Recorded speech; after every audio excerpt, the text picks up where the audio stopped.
presentación. Vamos a hablar de un tema, yo creo que las dos más grandes epidemias que van a suceder en los próximos años, y ya que está sucediendo, son obesidad en primer lugar y la segunda es diabetes. Pero vamos a hablar de obesidad, vamos a hablar de resistencia a la insulina y de diabetes, porque ¿alguien ha visto a este señor? ¿No? ¿Saben quién es? Los de mi generación lo veíamos cuando éramos muy pequeños. Había una serie muy famosa que era El Gordo y el Flaco. Una serie cómica de Charles Chaplin, que era la misma generación. No soy tan viejo por si acaso, ¿ah? Pero este señor era el Flaco. Era un inglés, era el famoso Flaco, cómico, que formó parte del dúo El Gordo y el Flaco. Desarrolla diabetes en el año 1949 a los 50 años de edad. 7 veces matrimonio. Y el otro era el gordo. El gordo era Oliver Hardy, famoso cómico igualmente, presentó 4 episodios de accidente cerebrovascular, bajó de peso y nunca desarrolló diabetes. Cuando uno dice, doctor, pues el delgado desarrolló diabetes y el obeso no desarrolló diabetes, pero tuvo 4 eventos cardiovasculares. Pero es importante ver que Oliver Hardy tenía sobrepeso, tenía hipertensión arterial, tenía dislipidemia, tenía microalbuminuria positiva, tenía probablemente disfunción endotelial, tenía marcadores de inflamación positivos, y los cuales eran sus factores de riesgo para tener un evento cardiovascular. Entonces, generalmente es cierto que la diabetes la relacionamos con evento cardiovascular, pero generalmente es un punto de corte, glucosa mayor o igual a 126. Pero es algo más que solamente un punto de corte. Es lo siguiente: cuando uno tiene predisposición a enfermedades metabólicas, uno dice, ¿sabes qué? Yo tengo papá, mamá con diabetes, papá, mamá con obesidad. Factores de riesgo genéticos, ¿bien? Genes de la obesidad y diabetes. Doctor, yo nací así, pero ahora tengo 20 años. Me han dicho que tengo resistencia a la insulina, vamos a explicarnos por qué, que he hecho hiperinsulinemia y tengo un riesgo de aterogénesis. Y he pensado y me han diagnosticado que tengo un problema en la cintura abdominal incrementada, lipogénesis, tengo triglicéridos elevados, altos, HDL bajo, y he empezado a hacer hipertensión arterial. Y aún no tengo diabetes. Pero he empezado a tener resistencia a la insulina, hiperinsulinemia, y tengo una edad muy joven. Ha pasado el tiempo y he empezado a tener un problema. Doctor, me han dicho que tengo una prediabetes o intolerancia a la glucosa. Un estado en el cual, donde el páncreas empieza a producir menos insulina, donde se ve alterado el transporte de glucosa, hay un aumento de la producción hepática de glucosa y empieza a elevarse la glucosa plasmática post-alimentos. Doctor, pero no soy diabético, ¿eh? Me han dicho que soy prediabético. Y al final empiezo con una determinación, doctor, me encontraron con la glucosa más de 126, 180, 200, 300 y me han dicho que soy diabético. Nunca se olviden de esta lámina. La diabetes es el punto o es el pico más alto de este iceberg, de las enfermedades metabólicas. Mucho antes que tú tengas diabetes, pasas por una condición que se llama el famoso síndrome metabólico. Probablemente pues, esto fue más corto para Oliver, el Flaco, pero hay una condición genética que contribuye a la obesidad, totalmente de acuerdo. Y empezamos a ver, unos me dicen, doctor, ¿qué opina? La obesidad y la diabetes está catalogada como una enfermedad no transmisible. Yo te doy la mano, no me va a contagiar, doctor. Pero si tengo hepatitis A y te doy la mano, doctor, ni me dé la mano, porque usted ahorita está en estado, me puede contagiar la hepatitis A. Pero cuando uno ve esta lámina siguiente, dice, madre de 34 años y la hija de 11 años. ¿Qué tienen en común? Obesidad y diabetes tipo 2, las dos. ¿Qué sucedió fisiopatológicamente para que las dos tengan obesidad y diabetes tipo 2? Probablemente, doctor, la mamá pues tiene 34 años y ha hecho en un tiempo muy corto todo este problema. Y la hija, en un tiempo mucho más corto, a los 11 años, ha pasado por todo esto. Bueno, doctor, estoy empezando a entender que esta enfermedad tiene un problema de contagio, y el contagio son hábitos alimentarios y estilos de vida. ¿Por qué? Porque la madre y la hija viven en una misma casa, comen la misma comida, hacen el mismo estilo de vida. ¿Y qué se contagiaron? El estilo de vida. Empezamos a observar, doctor, nadie cocina en mi casa, yo estoy acá, doctor, y voy a comer acá en el stack que hay acá en la universidad. Por lo tanto, doctor, ¿cuántas veces comes en casa? Una vez a la semana. ¿Qué día? Los domingos. Y esto, doctor. ¿Y qué comes? Lo que puedo, doctor. ¿Y qué puede mi amigo? Un snack, alimentos que a veces ni ustedes saben qué es lo que comen. Empezamos por algo.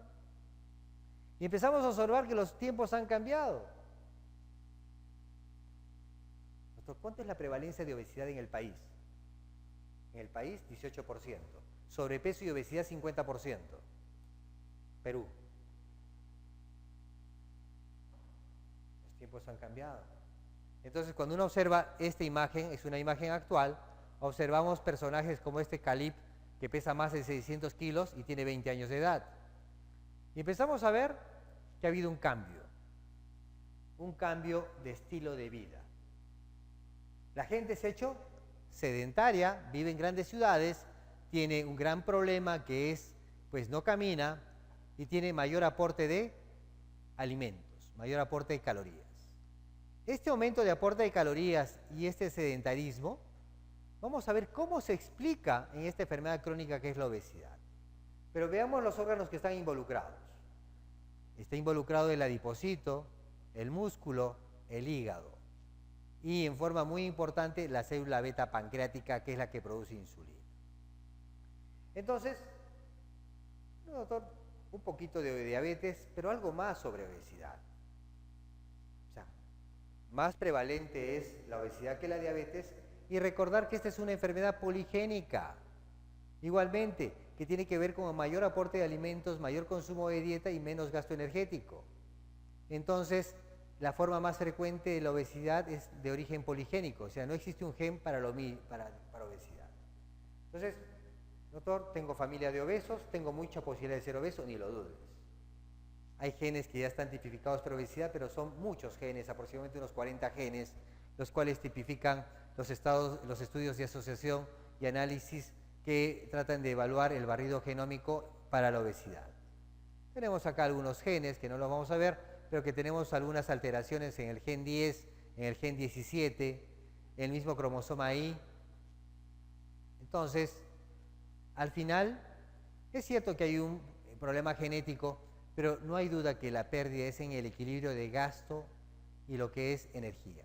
¿Por qué? Porque se cambió la lámina y empezamos a ver un mayor incremento de ingesta y poco gasto.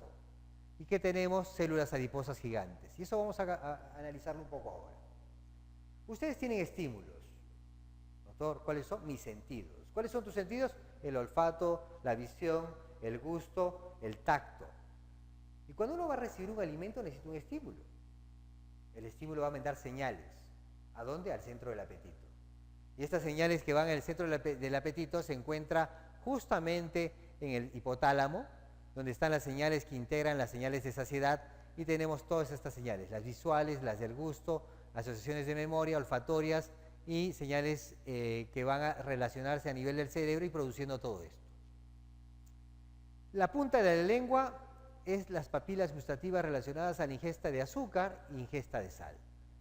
Por eso cuando ustedes ponen algo en la punta de la lengua, inmediatamente da la señal de, pues esto está muy bueno y quiero un poco más. Y esto se debe a estas papilas gustativas y a la posición de las mismas en la punta de la lengua. Y ustedes observan aquí el centro hipotalámico, en estos núcleos paraventriculares donde tenemos ciertos receptores. Y les presento el receptor de melanocortina tipo 4. Este receptor de melanocortina tipo 4, él está encargado en la expresión para inhibir el apetito. Y a través de este receptor de melanocortina tipo 4 tenemos señales estimulatorias e inhibitorias. Las señales estimulatorias que producen una inhibición del apetito estimulando estos receptores de melanocortina tipo 4, tenemos a la propia melanocortina y al sistema de transportadores de cocaína. Ambos sistemas permiten estimular el receptor de melanocortina tipo 4 e inhibir el apetito. Pero tenemos otras orexinas, como la proteína relacionada a las proteínas agouti y el neuropéptido Y, que inhibe el apetito. Señores, la vida es un equilibrio. Sistema de coagulación, sistema de anticoagulación. Orexinas estimulan el apetito y anorexinas inhiben el apetito. Siempre estamos en equilibrio. Cuando se pierde el equilibrio se producen las patologías. Y justamente hay un equilibrio entre orexinas, que las tenemos aquí, y las anorexinas, que justamente actúan este receptor de melanocortina tipo 4 y mantienen el equilibrio. Cuando hay un desequilibrio a este nivel en el apetito, predomina uno de ellos, tenemos los pacientes convulsivos, adictivos en comida, o los pacientes anoréxicos y los que no consumen alimentos. Más o menos para que vean cómo interrelaciona el intestino, el tejido adiposo, el estómago y el páncreas produciendo insulina, grelina, leptina, péptido YY, y que actúan justamente sobre el receptor de melanocortina tipo 4. Ese es el del centro del apetito. Entonces todo tiene una interacción. Es complejo, pero miren cómo los estímulos en los diversos órganos van a ir sobre este centro del apetito que está en el hipotálamo. Y vamos a darles un ejemplo, el ejemplo de la adicción al azúcar. ¿Existe la adicción al azúcar? Sí, porque el azúcar tiene un efecto muy importante. ¿Qué es el azúcar? Sacarosa. ¿Qué es la sacarosa? Fructosa más glucosa. ¿Qué hace la glucosa? La glucosa tiene un efecto muy interesante, produce liberación de insulina, produce la expresión de receptores de glucosa tipo 4 a nivel del músculo, permite la captación de energía, y si no la utilizo, la deposito como grasa y triglicéridos. Y eso es el ciclo del azúcar. Cuando uno consume azúcar en forma frecuente, estas señales son muy cortas. También permiten la liberación de dopamina. Permite la liberación que produciendo pues mucha cantidad de dopamina que produce un gran estímulo y sensación de felicidad a nivel del sistema nervioso central. Y a esto hay muchos estudios que han visto que los pacientes que ingieren grandes cantidades de azúcares tienen niveles de dopamina mucho más altos. Entonces, a mayor presencia de azúcar, mayor liberación de dopamina. Vamos a hablar de otra molécula, aparte de la dopamina, la leptina. La leptina es una molécula producida, una adipoquina producida por el adipocito. Se une al receptor del hipotálamo, o BRB, permite la activación del receptor, induce la expresión neuronal de una proteína SOX3 y vemos 4 tipos de receptores. Mutaciones en este receptor y a nivel del hígado cobra importancia esta enzima que cataliza la producción de grasas monoinsaturadas. Cuando se descubre la leptina, habían creído que habían ubicado la mejor molécula para inhibir el apetito, porque es una de las más importantes moléculas anorexígenas. Entonces, ¿qué creyeron? Gorditos, les ponemos leptina, les inhibimos el apetito y los bajamos de peso. ¿Ves? Yo creo que 1990 y tantos. Pero cuando se dieron cuenta, solamente este tratamiento servía a los que tenían deficiencia de leptina. Acá tenemos un caso de tratamiento con recombinante de leptina, un niño con deficiencia de leptina, totalmente obeso, que después de darle tratamiento con leptina, pues baja de peso en forma importante, porque comen masivamente. Pero el punto es que, ¿qué pasa con la gente obesa? ¿Por qué no funciona cuando le pongo leptina? Porque tiene resistencia a la leptina. Y los obesos tienen hiperleptinemia. Entonces, por lo tanto, por más que te ponga leptina no me va a servir, porque hay un problema en el receptor. Y esto sucede en la gente que tiene obesidad. Empezamos a ver la gran importancia que tiene el tejido adiposo, porque el tejido adiposo produce leptina. El tejido adiposo no solamente nos permite protección mecánica, sino tiene un efecto inflamatorio. Y vamos a ver cuál. El tejido adiposo es subcutáneo, es visceral y es intramuscular. Y hoy día es un mediador fundamental de numerosos procesos fisiológicos. Tenemos el tejido adiposo blanco, tenemos el tejido adiposo pardo. Cuando los recién nacidos tienen buena cantidad de tejido adiposo pardo. Protección termogénica. Pero también se ha visto que este tejido pardo es un gran adipocito para que permite la regulación de lo que es el metabolismo de las calorías adecuadas, lo que no hace el tejido adiposo. Y veremos algo. Acá les presento el tejido adiposo blanco, el que predomina en nosotros. Es un tejido de células esféricas de tamaño grande, de 50 a 150 micras, poliédricas, núcleo regular y poliédrico, periférico. Este tejido adiposo pardo, ¿qué tiene diferencia? Este tejido adiposo multilocular son células más pequeñitas. Es la quinta parte de una célula de un tejido adiposo, de un adipocito de célula blanca. Núcleo redondo, gran cantidad de mitocondrias. O sea, energéticamente son muy activas estas células tejido adiposo pardo. Pero cuando llegamos a la adultez, solamente tenemos 1 o 2% de tejido adiposo pardo. Lo que es interesante es que también existe una grasa visceral, que es hoy día el agente terapéutico para el manejo de la obesidad, y vamos a ver de qué se trata. Ustedes ven aquí las zonas que hay tejido pardo y tejido visceral. Vamos a ver acá tejido visceral, tejido pardo, como lo ven aquí.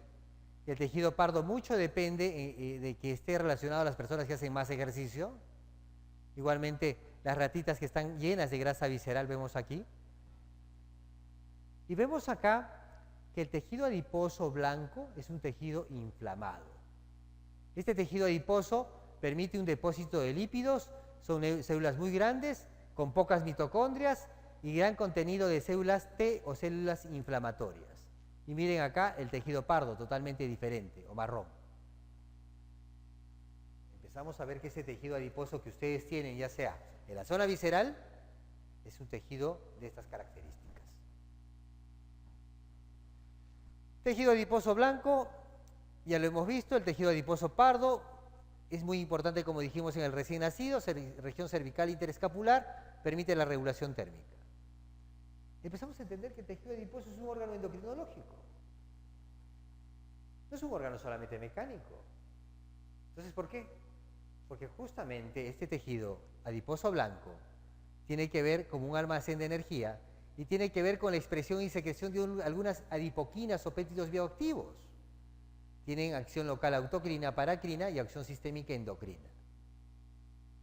¿Y dónde tenemos este tejido? A nivel subcutáneo y a nivel visceral. Mire, este es un paciente normal y vamos a ver que lo blanco es grasa visceral. Este es un paciente con diabetes tipo 2 y miren toda la cantidad de grasa visceral que tiene. Pero no necesariamente, no necesito ser diabético tipo 2. Muchos son insulino resistentes o son prediabéticos o son simplemente obesos y ya tienen gran cantidad de grasa visceral. Que se les quede en la memoria la grasa visceral. Y esta grasa visceral o tejido blanco tiene mayor células por unidad de masa, mayor flujo sanguíneo, más receptores para cortisol, más receptores para andrógenos, mayor lipólisis inducida por catecolaminas y lo que interesa en nosotros, menor sensibilidad a la insulina. ¿Ya? Vamos captando la importancia del tejido adiposo con esta resistencia a la insulina. ¿Por qué? Porque justamente aquí es la zona más importante, en el aumento, la zona de la cintura, donde tenemos la grasa visceral, y este perímetro abdominal resulta siendo un marcador importante de riesgo cardiovascular. ¿Por qué? Porque se vio que los pacientes, cuando se reducía la obesidad visceral y la obesidad abdominal, puedo reducir el riesgo de enfermedad cardiovascular. Entonces, es muy importante reducir la grasa visceral abdominal. Es totalmente de acuerdo. ¿Por qué? Porque esta grasa visceral o abdominal que se acumula en esta zona es la causa de dislipidemia heterogénica, resistencia a la insulina, el estado protrombótico y proinflamatorio. Y si vamos a lo más pequeño, incrementa triglicéridos, disminuye HDL, aumenta colesterol y LDL, sobre todo las LDL pequeñas y densas, y produce una hiperlipidemia postprandial. Esto genera resistencia a la insulina, hiperinsulinemia, hiperglicemia, diabetes tipo 2 y un estado protrombótico y proinflamatorio. El PAI-1 se incrementa, que es un estado protrombótico, fibrinógeno, proteína C reactiva, un marcador inflamatorio, una proteína reactante de fase aguda, interleuquina 6, factor de necrosis tumoral alfa y cae adiponectina. ¿Y qué predispone al vaso sanguíneo? A mayor riesgo de aterosclerosis. Esto es muy interesante porque empezamos a ver que este adipocito blanco tiene citoquinas inflamatorias y buenas. ¿Se acuerdan del equilibrio? Anticoagulación, coagulación. El adipocito también mantiene un estado de equilibrio. Citoquinas proinflamatorias. Resistina, factor de necrosis tumoral alfa, que están asociadas a resistencia a la insulina. Las adipoquinas buenas, que mejoran y promueven la sensibilidad a la insulina. ¿Quiénes tenemos?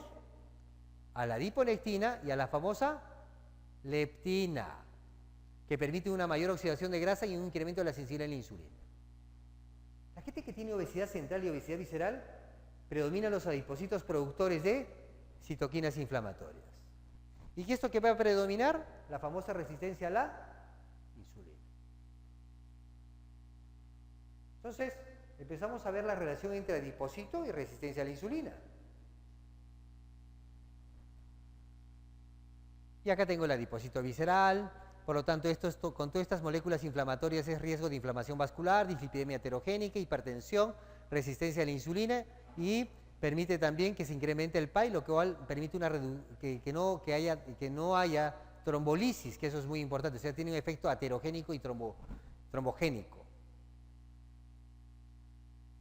Entonces, doctor, muy bien, he visto que el adipocito, que esta es la molécula que ustedes ven acá al medio, es muy importante, que tiene que ver con la lipogénesis y con un estado inflamatorio. ¿Y esto tiene relación con el hígado y con el músculo? Sí, porque hay un famoso término que es el famoso hígado graso. Empezamos a tener grasa en todas las vísceras. Grasa en el tejido hepático, grasa en el tejido muscular. Eso es muy interesante porque igualmente son adipocitos muy inflamatorios. ¿Y esto tiene relación con el páncreas? Porque el páncreas, ¿qué produce? Produce insulina.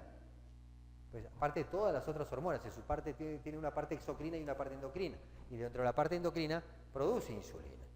Y estas células beta que producen insulina, pues interactúan con el hígado, disminuyendo la síntesis de glucosa y aumentando la síntesis de glucógeno. A nivel de grasa, permiten el metabolismo de la glucosa, lipogénesis y lipólisis. A nivel del músculo, permiten aumento del metabolismo de la glucosa, aumento de la síntesis de glucógeno. Recuerden, este es el efecto normal de la insulina sobre el hígado, el tejido graso y el músculo.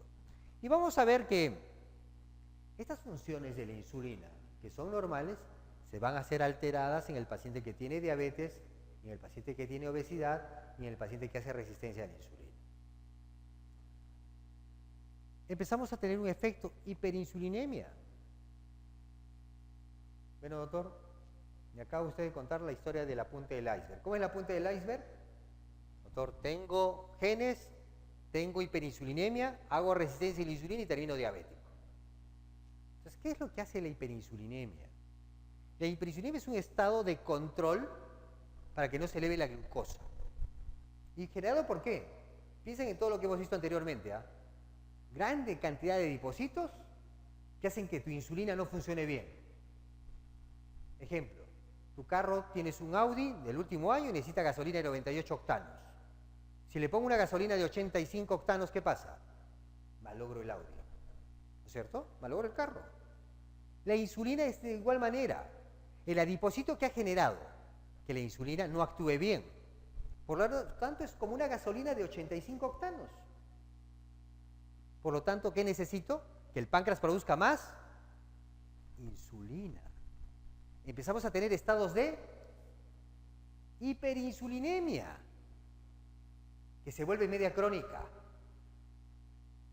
Yo a mis pacientes les digo, a ver, mira el cuello, acantosis. ¿Qué tienes? Hiperinsulinemia clínica. Es el cuadro clínico. Ustedes saben que hay una reacción cruzada del factor de crecimiento parecido a la insulina tipo 1 y el melanocito, y esta que permite pigmenta a nivel de los melanocitos.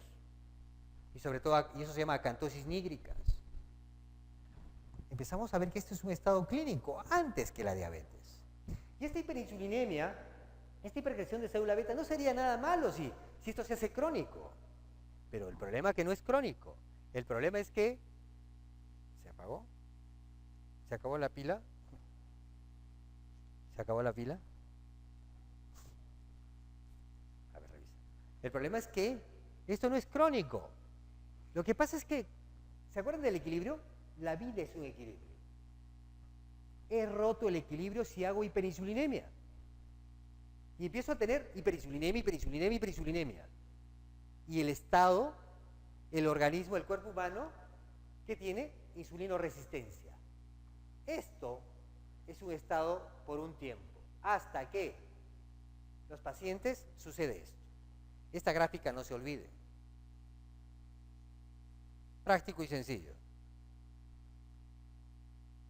Esto es alimentos de bajo índice glicémico y carga glicémica. Tu pan, tu papa sancochada, tu ensalada, tu buen pedazo de carne, son alimentos de bajo índice glicémico, de carga glicémica, tienen poco carbohidratos, se absorben muy lento y son carbohidratos complejos. Si yo comiese así todos los días, pues tengo mi sensibilidad a la insulina conservada, mi célula beta normal y mis islotes pues están normales.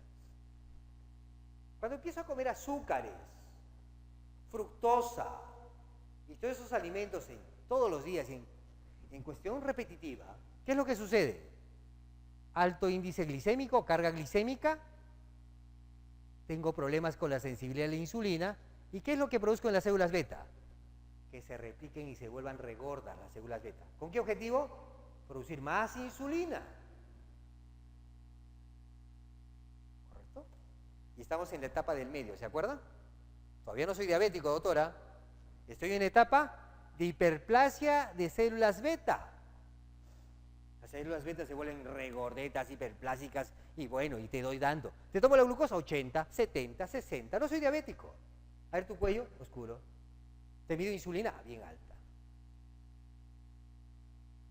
Empezamos a entender que viene la otra etapa, la etapa de destrucción de la célula beta, porque el organismo no es normal producir tanta insulina, y hay formas adaptativas que producen lo siguiente. Yo sigo comiendo los alimentos de alto índice glicémico y de carga glicémica, ¿qué pasa? Se exacerba la insulinoresistencia y hay mecanismos de apoptosis y de muerte celular programada que se adaptan y mueren las células beta. Estrés oxidativo, radicales libres, tuvo un mecanismo adaptativo de protección del cuerpo humano. Tú no puedes producir tanta insulina. ¿Quién te está produciendo? Tus células beta. Elimínalas. Y estos son mecanismos adaptativos. Y empiezan a morir las células beta. Y al final, ¿qué tenemos? Pequeño número de células betas. ¿Y qué tenemos? Poca insulina. ¿Y con qué debutamos? Con diabetes tipo 2. O sea, tengo insulinoresistencia y poca producción de insulina. ¿Y gracias a qué? A la porquería que come. Sencillo. Fructosa, azúcar, galletas, tortas, gaseosas, jugos, extractos, yogures, etc. Empezamos a entenderlo. Entonces, cuando empiezo a entenderlo, empiezo a observar que mi barriga es producto de algo, que mi abdomen, mi cintura abdominal es producto de algo. Es de todo esto. Entonces, este es un examen que hoy día lo he tomado en el consultorio en la mañana y se los traigo porque este es un caso muy interesante que es práctico. Muchacho a los 11 años de edad, es indioamericano como raza. Acuérdense que la raza, la etnia, hay razas con más resistencia a la insulina y nosotros, los hispanos, los indioamericanos, tenemos más riesgo de resistencia a la insulina per se genéticamente. Este muchachito, los niveles de insulina basal normales de 2 a 25. A los 11 años tenía 75, 78, 85 de insulina como basal. Sus niveles de glucosa, no los ha puesto aquí, sus niveles de glucosa estaban 80, 70 y glicosilada normal. 11 años. Ha pasado el tiempo y hoy día viene con 17 años. El muchacho, metro de 78, ha crecido, jugador de básquet y hace mucho deporte. Deporte todos los días, pero su dieta es a base de carbohidratos. Su insulina, la última de este último mes, está en 48. ¿El basal cuánto es? Hasta 25. Hay una predisposición genética. ¿Saben qué? Su papá es diabético y sus 8 hermanos de su papá son diabéticos. Genética. Este muchacho, si no le dices la porquería que no debe comer, va a ser diabetes. Su papá hizo diabetes a los 38 años. Entonces, esta fisiopatología les importa entender, porque así van a poder entender algunas cosas como que la fructosa. ¿Qué es la fructosa? Glucosa más fructosa es sacarosa, es azúcar. La miel está hecha de fructosa. Las frutas tienen fructosa. Y no debemos de comer tanta fructosa. 20 gramos al día más que suficiente. ¿Por qué? Porque esto es lo que hace la fructosa, señores. La fructosa, per se, tiene una vía por el cual permite producción de ATP. Pero por una vía también mediada, produce también elevación de los niveles de ácido úrico. Y esto es mediado por fructosa. ¿Y esta fructosa qué permite? Elevación de los niveles de ácido úrico. Efectos sistémicos: menor vasodilatación sistémica, deficiente captación muscular de glucosa, genera resistencia a la insulina, hace que el adipocito aumente el estrés oxidativo, respuesta inflamatoria, disminución del de adiponectina. Entonces miren todo el efecto inflamatorio del ácido úrico. ¿Y producto de quién? Fructosa, señores. Esta fructosa también, cuando no produce ATP, se almacena como triglicéridos, activa proteína quinasa C y también incrementa la resistencia a la insulina. ¿Ustedes saben que los jugos es la peor porquería que puede haber? Porque un jugo tiene 3 veces más carga de fructosa que cualquier otra cosa. O sea, tiene 40 gramos de fructosa, un jugo de papaya, por ejemplo. ¿Pero por qué, doctor? Boca no trabaja, estómago no trabaja, entra rápido. Eso se llama índice glicémico. ¿Y qué haces? Liberas un montón de insulina. ¿Y la insulina qué hace? Lipogénica. ¿Y qué forma? Grasa. ¿Por qué? Porque no la gastas. Ah, doctor, yo soy deportista. Ah, toma 2 jugos. Yo soy tenista. Toma 3 jugos. ¿Por qué? ¿Qué desarrollas? Músculo. ¿Gracias a quién? A la insulina. Este es un metabolismo un poco complejo, donde empiezan a entender que el contenido de carbohidratos es muy importante y la cantidad adecuada. Pero vean cómo la fructosa tiene un rol muy importante. Los invito a revisar fructosa y ácido úrico, fructosa y hígado graso, fructosa y disfunción endotelial. Es un gran problema. Algunos estigmas y algunos mitos para ir terminando. Este es un trabajo que hicieron unos muchachos, unas nutriólogas en su tesis, y que les ayudamos de alguna manera, donde valoraron el índice glicémico de la quinoa. ¿Ustedes se acuerdan que la quinoa, cuántas calorías tiene 100 gramos de quinoa? 300. ¿Cuántas calorías tiene 100 gramos de arroz? 220. ¿Qué es más hipercalórico, la quinoa o el arroz? La quinoa. ¿Pero ustedes creen que en la universidad les enseñan eso? No les enseñan. Les enseñan fisiopato, me parece muy bien, pero la parte nutricional tienen que enseñarles si quieren hacer metabólicas. ¿Por qué? 85% es carbohidrato en la quinoa y 15% es proteína. La más alta, correcto, pero tiene 85% de carbohidrato. Y cuando vieron el índice glicémico de la quinoa, el índice glicémico de la quinoa es alta. Eso quiere decir que tiene velocidad de absorción muy rápida y eleva los niveles de glicemia muy rápido. Y eso lo vemos. Tomas quinoa en la mañana, glucosa 200, 300. Entonces, y para ir terminando, todavía tengo unos 5 minutos, el número de comidas y control de glicemia. Estigmas, ¿no? 2 comidas, 3 comidas, 5 comidas. Las nutricionistas les van a decir 5. Doctor, yo he desayunado, voy a ir a un rato porque he venido para aquí. ¿Ustedes que han tenido tiempo para comer en la mañana, media mañana por el metabolismo? No, señores, no es cierto. Quien debe comer 5 veces al día es el que hace ejercicio y hace deporte. No hay duda.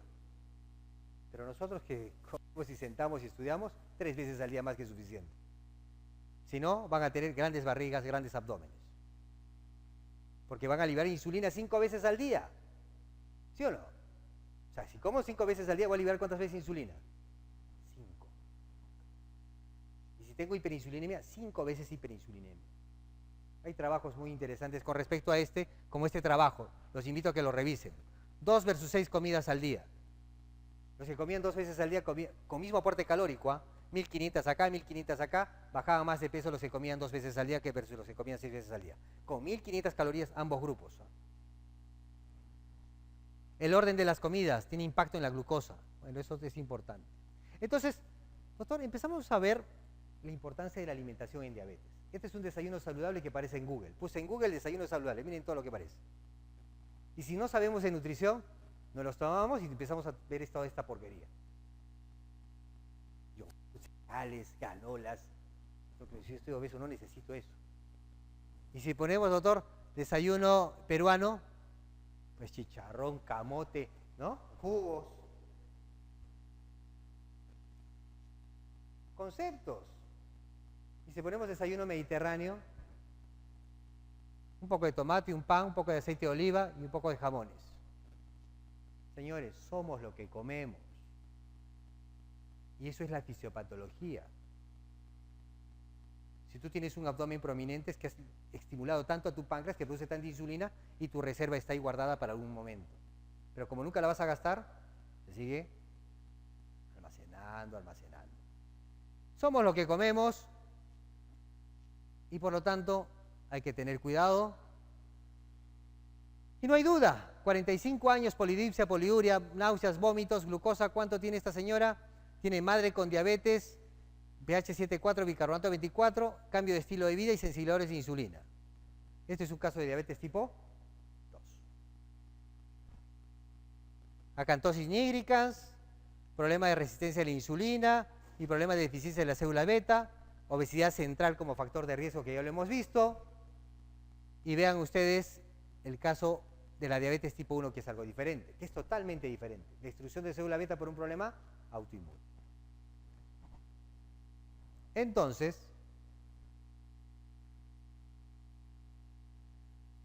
me avisan cuando falte 3 minutos. La diabetes tipo 1 tiene un factor genético también y un factor autoinmune. Pero ¿quién es el dañado? La célula beta, pero por un efecto muy diferente, autoinmune. ¿Quién empezó todo esto? Viral. Unos hablan de algún efecto de una proteína extraña. Aún no se sabe, hay muchos procesos, pero al final los pacientes dependen absolutamente de insulina. Pero lo interesante es que los conceptos de la diabetes van a ir cambiando. Si quieren saber de fisiopatología de diabetes, revisen este artículo. Porque uno piensa que la diabetes es solamente la célula beta pancreática. ¿Es lo más importante? Yo creo que sí, pero a veces nos centramos en la célula beta.